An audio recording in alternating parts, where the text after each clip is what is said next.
Je ne sais pas si ça t'est déjà arrivé, ce genre de moment un petit peu gênant, où tu es en train de discuter avec un ami, et dans la conversation, à un moment, il te glisse quelque chose du genre Ah, et comment tu vas au mariage là, de Pierre et de Sarah? Et c'est un peu gênant parce que c'est le moment où tu te rends compte que, en fait, tu n'as pas été invité au mariage de Pierre et de Sarah. Et franchement, tu t'espérais un petit peu l'être.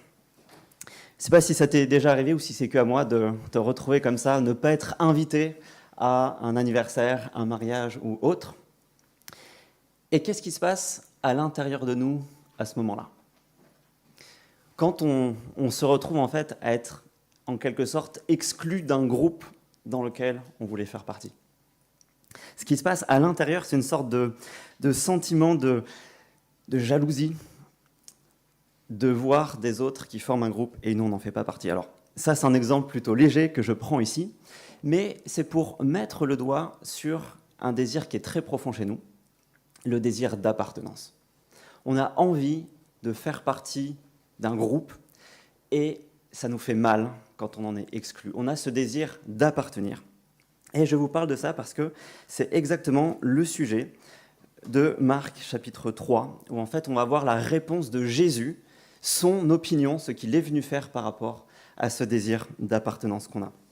Donc je vous propose de prendre votre Bible et de l'ouvrir à Marc chapitre 3. Si vous n'avez pas de Bible, n'hésitez pas à suivre aussi avec votre voisin peut-être. Et je vais lire à partir du verset 7 et jusqu'à la fin du chapitre. Donc Marc chapitre 3, et je lis à partir du verset 7. Jésus se retira au bord du lac avec ses disciples. Une foule nombreuse le suivit, venue de la Galilée, de la Judée, de Jérusalem, de l'Idumée, de l'autre côté du Jourdain, des environs de Tyr et de Sidon. Cette foule vint à lui car elle avait appris tout ce qu'il faisait. Et il dit à ses disciples de tenir toujours à sa disposition une petite barque afin de ne pas être écrasés par la foule. En effet, comme il guérissait beaucoup de gens, tous ceux qui avaient des maladies se jetaient sur lui pour le toucher. Les esprits impurs, quand ils le voyaient, se prosternaient devant lui et s'écriaient « Tu es le Fils de Dieu !» Mais il leur recommandait très sévèrement de ne pas le faire connaître. Et il monta ensuite sur la montagne. Il appela ceux qu'il voulait et ils vinrent vers lui. Il en établit 12 pour qu'ils soient avec lui, pour les envoyer prêcher avec le pouvoir de chasser les démons. Simon qu'il appela Pierre, Jacques, fils de Zébédée, Jean, frère de Jacques, auquel il donna le nom de Boanerges, ce qui signifie fils de tonnerre. André, Philippe, Barthélemy, Matthieu, Thomas, Jacques, fils d'Alphée, Thaddée, Simon le Cananite et Judas l'Iscariote, celui qui trahit Jésus. Ils se rendirent ensuite à la maison, et la foule se rassembla de nouveau de sorte qu'ils ne pouvaient même pas prendre leur repas. Et lorsqu'ils l'apprirent, les membres de la famille de Jésus vinrent pour s'emparer de lui, car ils se disaient « Il a perdu la raison ». Et les spécialistes de la loi, qui étaient descendus de Jérusalem, disaient « Il a en lui Belzébul. C'est par le prince des démons qu'il chasse les démons. » Jésus les appela et leur dit sous forme de parabole. « Comment Satan peut-il chasser Satan ? Si un royaume est confronté à des luttes internes, ce royaume ne peut pas subsister. Si une famille est confrontée à des luttes internes, cette famille ne peut pas subsister. Si donc Satan se dresse contre lui-même, s'il est divisé, il ne peut pas subsister, c'en est fini de lui. Et personne ne peut entrer dans la maison d'un homme fort et piller ses biens, sans avoir d'abord attaché cet homme fort, alors seulement il pillera sa maison. Et je vous le dis en vérité. Tous les péchés seront pardonnés aux hommes, ainsi que les blasphèmes qu'ils auront proférés. Mais celui qui blasphémera contre l'Esprit Saint n'obtiendra jamais de pardon. Il mérite une condamnation éternelle. Et Jésus parla de cette manière parce qu'il disait « Il a un esprit impur ». Sa mère et ses frères arrivèrent donc. Ils se tenaient dehors et l'envoyèrent appeler. La foule était assise autour de lui et on dit « Voici ta mère et tes frères sont dehors et te cherchent. » Et Jésus répondit « Qui est ma mère et qui sont mes frères ?» Puis il promena le regard sur ceux qui étaient assis tout autour de lui et dit « Voici ma mère et mes frères. En effet, celui qui fait la volonté de Dieu, celui-là est mon frère, ma sœur et ma mère. » Et je vous invite à prier avec moi. Éternel, on voit dans ce passage des personnes qui sont assises aux pieds de Jésus en train d'écouter. Et je te prie que ce soit ça qui se passe ce matin, qu'on soit en train de t'écouter toi, que ce soit dans cette salle ici, ou que les plus jeunes qui sont en haut, on puisse être en train de nous laisser instruire par toi. Amen. Je vous propose qu'on puisse voir ce matin dans le texte deux choses. Qu'on puisse voir premièrement un immense privilège que Jésus est venu nous offrir à tous ici. Et ensuite, une mise en garde sévère qu'il nous fait. Donc, un privilège et une mise en garde. Et pourquoi est-ce que je parle donc d'un privilège ? Si vous revenez un petit peu avec moi au début du texte, à partir du verset 7, l'auteur Marc, il nous dresse une sorte de résumé, de synthèse du bon ministère de Jésus. Depuis le début de l'Évangile, Jésus se présente comme le roi divin qui arrive. Et là, il nous fait un petit résumé de qu'est-ce qui se passe quand ce bon roi, il exerce son ministère, notamment de délivrance. Il délivre les gens de maladies, il délivre des personnes de possession, donc qui étaient sous l'emprise de démons ou du diable. Et du coup, on vient à lui de partout. Quand le roi exerce son règne bienveillant, ça attire au point que je suis obligé de demander une barre pour ne pas se faire écraser. Ça a l'air d'être un petit peu presque le chaos, tellement les gens sont attirés par ce bon roi. Mais du coup, il y a une question qui se pose. Si Jésus est le roi, qui est son peuple ? Qui dit roi, dit sujet, et qui sont ces sujets ? Est-ce que c'est le peuple juif dans son ensemble ? Est-ce que ces sujets, ce sont toutes ces personnes qui viennent vers lui, même d'au-delà des frontières d'Israël ? C'est pas très clair pour le moment, et c'est pour ça qu'il y a ce verset 13. Il monta ensuite sur la montagne, il appela ce qu'il voulait, ils vinrent à lui, et il en établit 12. Et nous, on lit ça, on se dit, ok, il vient d'appeler 12 personnes, mais en fait, n'importe quelle personne un peu familière avec l'Ancien Testament à l'époque, je pense, aurait eu peut-être des frissons en lisant cela, parce que là, Marc est en train de faire référence à l'événement le plus important du peuple d'Israël.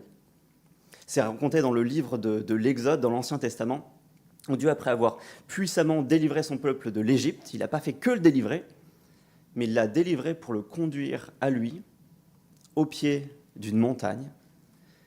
Et du haut de cette montagne, Dieu est descendu, s'est révélé à son peuple pour faire alliance avec ses 12 tribus.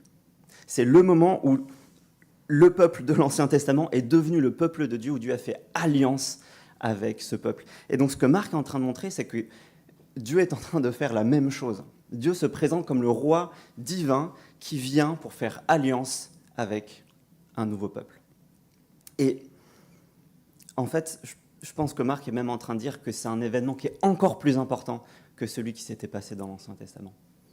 Parce que dans le livre de l'Exode, le gros problème, c'est que cette relation établie entre Dieu et son peuple, en fait, même tout l'Ancien Testament montre que le peuple était incapable de rester en relation avec son Dieu. Le peuple était systématiquement désobéissant, le peuple brisait l'alliance. Donc cette relation établie, elle s'était soldée par un échec. Mais Dieu avait promis tout au long de l'Ancien Testament qu'il viendra un jour où il viendrait établir une nouvelle alliance, une nouvelle relation, et que cette fois-ci, ça tiendrait. Et Marc est en train de nous dire que c'est en train de se passer à ce moment-là, que là, il y a une rupture dans l'histoire où Dieu, en Christ, est en train de se faire un nouveau peuple avec lequel la relation, elle tiendra. Et donc, c'est à la fois une mauvaise nouvelle pour certains, parce qu'on voit que c'est pas avec tout le peuple juif dans son ensemble que cette alliance, elle est conclue, mais c'est aussi une extraordinaire nouvelle, parce que qui sont les personnes qui l'appellent ? Quel est leur CV ? Qu'est-ce qu'ils ont fait de grand ? Qu'est-ce qu'ils ont compris ? Pas grand-chose. En fait, au sujet de ces 12 qui sont appelés, pour le moment, la seule chose qu'on sait à leur sujet, c'est qu'ils ont voulu suivre Jésus. Ils ont été prêts à quitter leur filet, comme on avait vu au chapitre 1, pour se mettre à la suite de ce roi. Donc, les portes de ce nouveau royaume, de ce nouveau peuple, elles sont grandes ouvertes. On peut y entrer, pour peu qu'on soit capable, qu'on ait envie de suivre Jésus. Et c'est un privilège énorme aussi, regardez verset 14, ce que Dieu propose, ce que Jésus propose à son peuple. Il les appelle pour qu'ils soient avec lui, donc il leur propose une relation avec lui, et ensuite pour les envoyer prêcher avec une puissance surnaturelle. Il leur donne aussi une mission. Donc ça, c'est le premier aspect de ce privilège que Jésus vient apporter, c'est le privilège de faire partie de son peuple. Mais il y a mieux. Il y a mieux si vous allez à la fin du chapitre 3 et qu'on relit ensemble les 2 derniers versets, où Jésus est entouré d'une foule de personnes assises à ses pieds. Et voici ce qu'il dit. « Voici ma mère et mes frères. » Et là, Jésus est en train de dire que ce n'est pas juste les frontières de son royaume et de son peuple qui ont changé, c'est la nature même en fait, de la relation qui a changé. Jésus est en train de dire, je ne suis pas juste un roi et vous n'êtes pas juste mes sujets, on est une famille. En fait, on a une relation privilégiée ensemble. Vous êtes important pour moi, c'est le sang. Voilà ce que Jésus est en train de dire. La relation du roi avec son peuple, elle aussi, elle a changé. Elle est bien plus grande, bien plus profonde que même ce que le peuple de l'Ancienne Alliance avait pu faire là. Donc voilà ce que Jésus est en train de faire. C'est un moment historique en fait où Jésus là il vient de poser les pierres fondatrices du bâtiment, du seul bâtiment en fait qui durera pour l'éternité, son Église. Et son Église c'est à la fois un peuple, le peuple de son roi, et c'est aussi une famille. Ce privilège énorme de pouvoir faire partie de la famille du roi. Maintenant, ce n'est pas tout ce qu'il y a dans le texte. Ce n'est pas tout parce qu'au travers de ce texte, on a aussi un énorme avertissement. À la fois, Jésus est en train d'intégrer des personnes dans son royaume, dans sa famille, et en même temps, on a aussi de l'opposition, et vous l'avez sans doute vu, notamment en verset 22, qui on voit arriver les spécialistes de la loi, les chefs religieux, et ça faisait plusieurs chapitres, plusieurs passages, qu'on voyait une opposition montante des chefs religieux contre Jésus.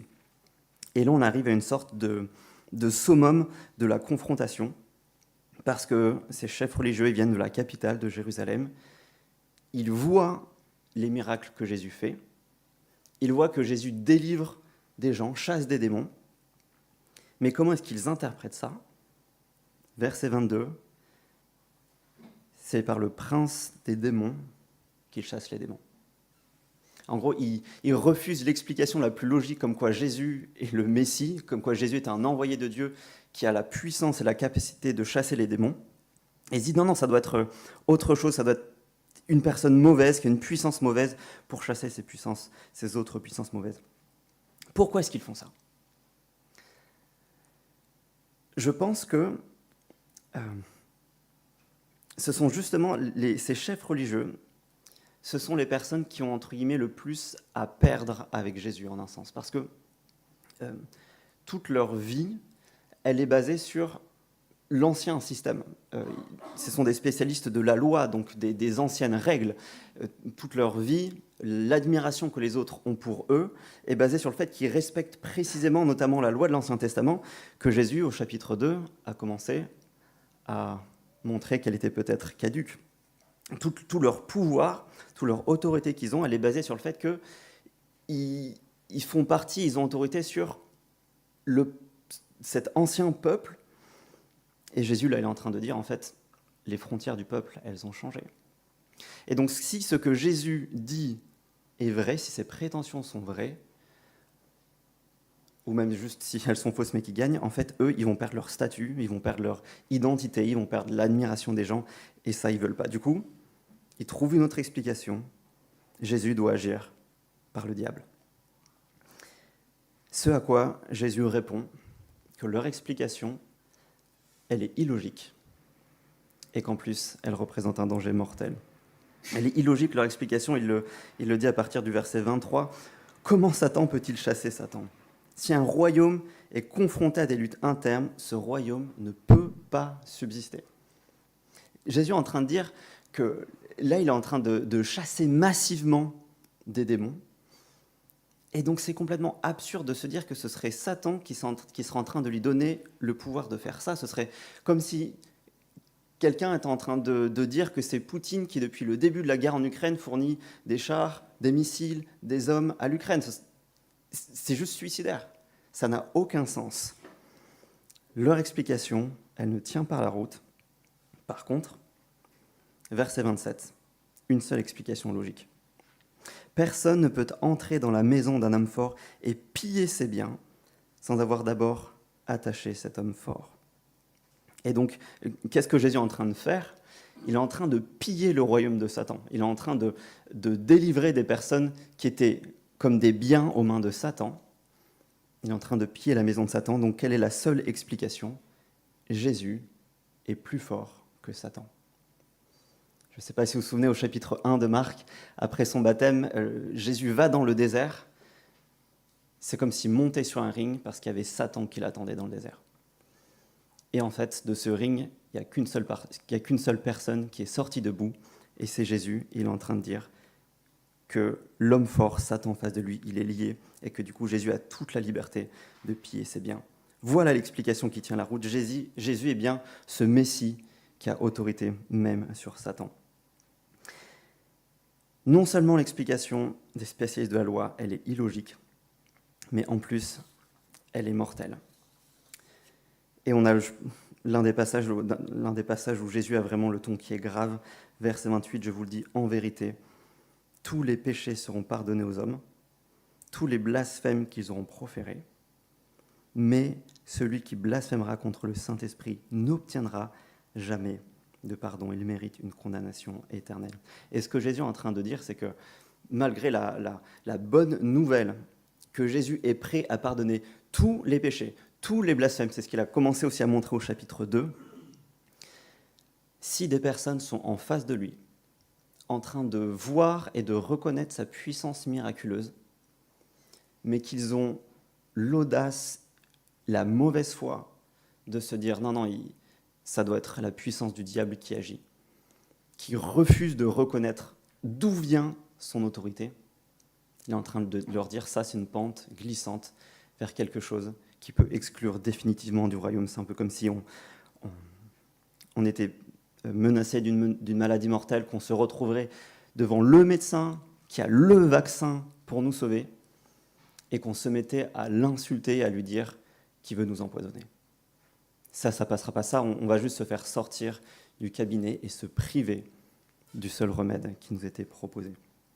Donc cette attitude, elle est extrêmement grave, et Jésus veut le souligner pour leur dire qu'ils ne doivent absolument pas persévérer dans cette attitude d'opposition.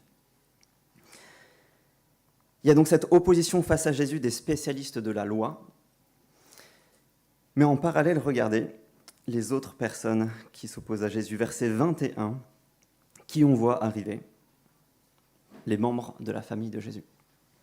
Et alors que les spécialistes de la loi disaient à Jésus, il est en lui Belzéboul, la famille de Jésus, ils disent, il a perdu la boule. Et eux, quel est leur problème ? Eux, ils ne sont pas en train de s'opposer à une sorte de mauvaise foi par rapport à Jésus. Eux, ce n'est pas des intérêts qu'ils essaient de préserver. Je pense que la famille de Jésus, ce qui leur pose souci, c'est presque leur familiarité avec lui. C'est des gens qui ont grandi avec Jésus. Ils le connaissent, ou plutôt ils pensent le connaître. Ils s'attendaient sans doute à ce que ce soit un grand prophète, quelqu'un de très bien, qui allait faire de grandes choses. Mais là, Jésus, par ses actions et ses paroles, est en train juste de dépasser complètement, par ses prétentions, il dépasse complètement ce à quoi il s'imaginait. Jésus est en train clairement de se présenter comme le Dieu qui vient se constituer un nouveau peuple, qui vient pardonner les péchés. Et ça, la famille de Jésus disent non, là, il s'est laissé sans doute entraîner par le succès ou quoi, il faut qu'on l'arrête. Et ça nous arrive quand on pense, on a un peu notre propre idée sur qui est Jésus ou qui il devrait être, Et du coup, quand il commence à dire ou à prétendre des choses qui nous dérangent un petit peu, on dit stop. Quand on se rend compte que Jésus n'est pas juste quelqu'un qui a fait de bonnes choses, qui avait de bonnes valeurs, mais qu'en fait, c'est aussi quelqu'un qui vient avoir autorité sur tous les domaines de nos vies, y compris sur nos finances, sur notre vie sentimentale, sur notre vie sexuelle. Et là, on dit non, non, non. Là, Jésus, on arrête. Ça, c'est l'attitude de la famille, de la familiarité de Jésus. Et en fait, ce qui est dramatique, c'est que la famille arrive au verset 21. Et regardez comment, ensuite, on a l'épisode versets 22 à 29 à 30 avec les spécialistes de la loi. Et on les voit revenir au verset 31. Donc Marc, en quelque sorte, il entoure le rejet des spécialistes de la loi avec la famille, comme pour mettre les deux en parallèle. Leurs motivations ne sont pas du tout identiques, mais pourtant, les conséquences, elles ont l'air d'être potentiellement les mêmes. Et regardez verset 31, où se situe la famille de Jésus? Où se trouve-t-il? Dehors. Verset 32, encore c'est souligné, « Voici, ta mère et tes frères sont dehors. » Alors qu'on est dans une maison, qu'il y a une foule d'inconnus qui sont au pied de Jésus et que Jésus est en train de reconnaître comme sa propre famille. La famille biologique de Jésus, ceux qui étaient les plus proches, ils se retrouvent dehors. Et c'est ça le drame, c'est que ceux qui pouvaient être les plus proches, que ce soit les chefs religieux ou que ce soit la famille biologique de Jésus, ce sont ceux qui se retrouvent dehors. Et ceux qui se retrouvent à l'intérieur, en fait, dans ce passage, c'est les seuls qui ne parlent pas. C'est les seuls qui sont presque prêts juste à écouter, à venir à Jésus, sans a priori, sans prétention, pour pouvoir se mettre à ses pieds et pour pouvoir l'écouter. Donc ça, c'est le tableau que Marc est en train de nous dépeindre. Il nous dit, il y a ceux du dehors et il y a ceux du dedans, ceux qui sont exclus du nouveau peuple, de la nouvelle famille de Christ, et ceux qui sont à l'intérieur, le privilège infini de ceux qui sont à l'intérieur, et le péril éternel pour ceux qui sont dehors. Pourquoi est-ce que Marc nous raconte ça? Je crois que la première application la plus importante, Marc est en train de nous forcer à nous poser la question de où est-ce qu'on se situe? Dehors ou dedans? Marc, il prend le soin en fait de redéfinir, de retracer précisément les frontières du royaume de Christ et de nous montrer qu'elles ne sont pas là où on s'imaginait qu'elles étaient. Il nous montre qu'en fait, dans le royaume de Christ, il n'y a pas de droit du sol, il n'y a pas de droit du sang. On ne fait pas partie de ce royaume, de ce peuple de Christ, en se mariant avec quelqu'un qui en fait partie, en naissant de personnes qui en faisant partie. Il n'y a pas de naturalisation non plus. Ce n'est pas en fréquentant le peuple de Dieu pendant 5 ans qu'on y est admis. Ce n'est pas en adhérant à certaines valeurs, ce n'est pas en passant un test de connaissance qu'on en fait partie. Et même, ce ne sont même pas ceux, automatiquement, ce ne sont pas forcément ceux qui ont bénéficié des miracles de Jésus qui en font partie. L'avertissement sérieux, c'est de ne pas s'opposer à Christ, quelle que soit la manière. Il y a l'opposition frontale, celle des spécialistes de la loi qui dit « Non, non, Jésus, on refuse de croire que tu agis, que tu es envoyé par Dieu. » Mais il y a aussi l'opposition plus subtile, plus pernicieuse de la famille de Jésus, qui reconnaît que Jésus est quelqu'un de bien, mais de là à ce qu'il soit ce roi divin qui est venu avoir toute autorité, là, non. Là, on n'accepte pas jusqu'au bout. Donc ce texte, il nous appelle à un examen honnête, sérieux. Et si on se rend compte qu'en fait, on n'est peut-être pas à l'intérieur, la bonne nouvelle, c'est que les portes du peuple famille de Christ sont grandes ouvertes. Jésus est venu là pour ça depuis le début de l'Évangile. Il appelle des gens à y entrer. L'entrée est grande ouverte et l'entrée et l'enjeu est éternel. Donc que personne ne reste dehors. Et maintenant, si un examen nous fait nous dire, effectivement, on fait partie de cette famille de Christ, quelles sont les applications de ce passage? Et je pense qu'il y a une source de réconfort énorme, en particulier pour ceux d'entre nous qui souffrent du rejet, du mépris, qui sont peut-être privés de famille, d'amis, qui se sentent exclus, marginalisés. Je sais aussi qu'il y en a ici, c'est à la rentrée, qui viennent de déménager, qui arrivent dans une région qu'ils ne connaissent pas, qui viennent de loin en France ou à l'étranger. Et c'est tellement dur ce sentiment de se sentir seul, rejeté, exclu, de ne pas appartenir à un groupe.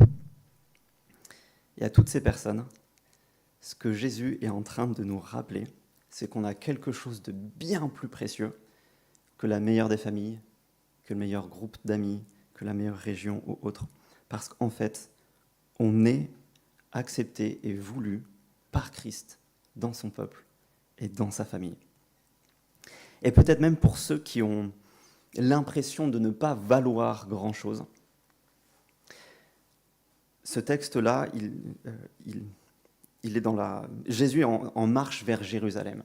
Il est en marche vers sa mort, où il va mourir précisément pour rendre possible aux gens de faire partie de son peuple. Donc, tout à l'heure, quand on prendra la scène, si tu te sens soit seul, soit sans valeur, tu pourras regarder le vin et regarder le pain et te dire que ça, c'est la valeur et ce que ça a coûté à Christ, à Dieu, pour que tu puisses faire partie de son peuple et de sa famille. Tu ne vaux pas rien parce que tu vaux le sang et le corps du Christ. C'est un privilège énorme que de faire partie de sa famille. Et il nous offre ça à tous. Et même quand on souffre de l'opposition et du rejet, c'est pas si étonnant que ça.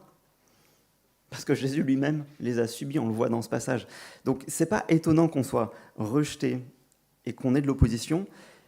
Mais ce qui est génial ici, c'est qu'on a de quoi les affronter.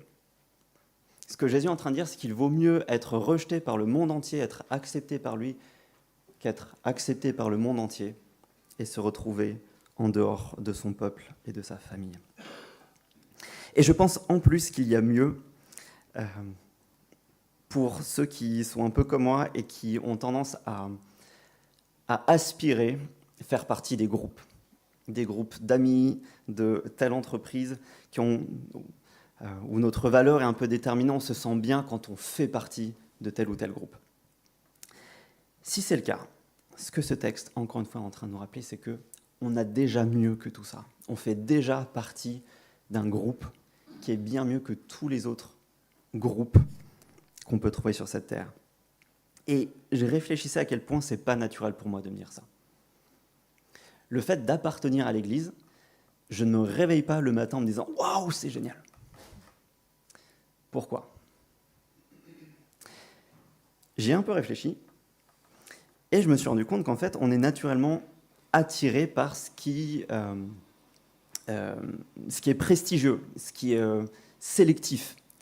Si vous voulez, vous n'avez jamais vu personne, je suppose, essayer de frimer parce qu'il a une carte Illévia.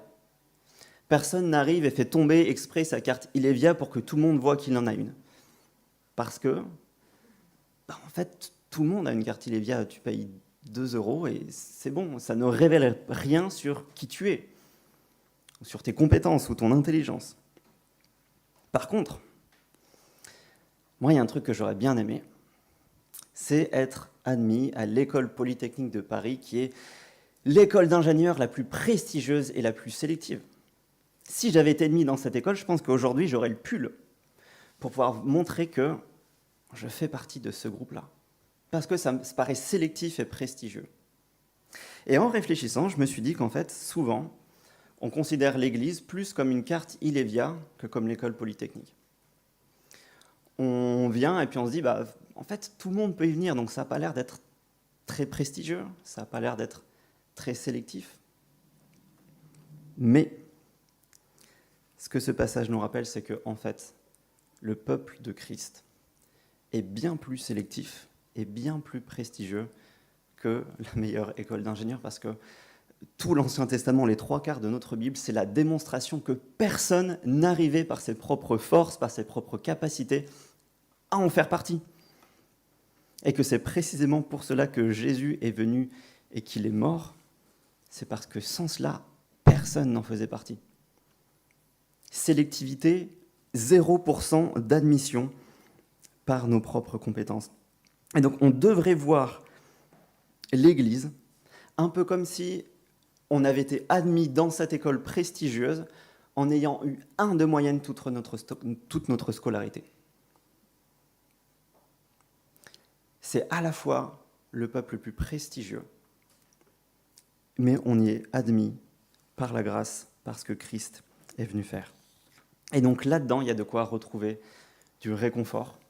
Il y a de quoi se contenter de cela et pas être en train de courir après plein d'appartenances. On peut se réjouir d'appartenir au groupe le plus sélectif, le plus prestigieux, et en plus de faire partie de la famille de l'être le plus important de l'univers, Jésus-Christ.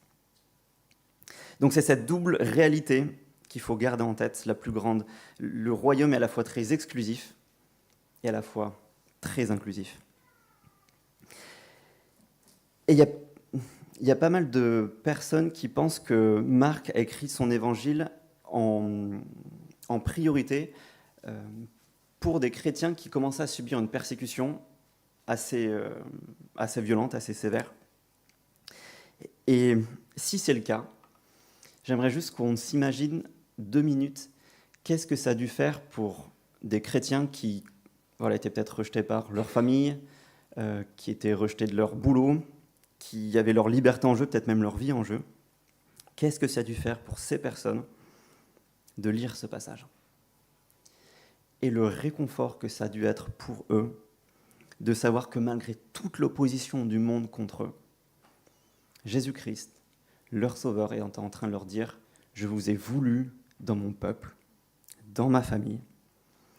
Et d'avoir ce rappel que la solution face à l'opposition, ce n'est pas d'essayer de se distancer au maximum de l'Église, pour essayer de s'intégrer au maximum dans le monde pour avoir le moins de soucis possible, mais qu'au contraire, le secours, le salut, il est dans le fait de s'attacher à l'Église pour profiter au maximum de ce privilège infini que c'est d'avoir accès à notre roi, de faire partie de son peuple, et qu'il accepte de nous appeler frères et de nous appeler sœurs. Ce privilège infini qui fait qu'en fait, on peut en supporter le coup. Donc si c'était un réconfort pour ces personnes-là, je pense que ça peut l'être pour nous qui avons nettement moins d'opposition. Et je vous invite à prier avec moi. Père, je veux réellement te demander pardon parce que je ne suis pas du tout fier comme je devrais l'être du fait que Jésus-Christ m'ait voulu dans son peuple, dans sa famille, comme je devrais l'être. Et ce manque de fierté, ça montre que je comprends tellement mal le privilège que c'est, que j'estime mal la valeur que c'est, qu'a été le sang de Jésus-Christ. Et je te prie que tu nous aides à réaliser ça à nouveau. Aide-nous à considérer ça comme vraiment d'une valeur inestimable. Je te prie que ce moment qu'on va prendre avec le pain et le vin qui nous rappelle la mort de Christ, qui nous a permis l'entrée dans ton royaume, que ça puisse vraiment nous bouleverser et qu'on puisse en tirer un vrai sujet de fierté, que la chose dont nous soyons le plus fiers dans notre vie, je te prie que ça puisse être de pouvoir faire partie de ce peuple et de faire partie de cette famille. Et que ça nous aide aussi dans les moments un petit peu plus difficiles, dans les moments peut-être où il y a de la solitude et du rejet, et que tout cela ne nous détruise pas parce qu'on sait qu'on est accepté par la personne la plus importante de l'univers, Jésus-Christ. Et c'est en son nom que nous te prions. Amen.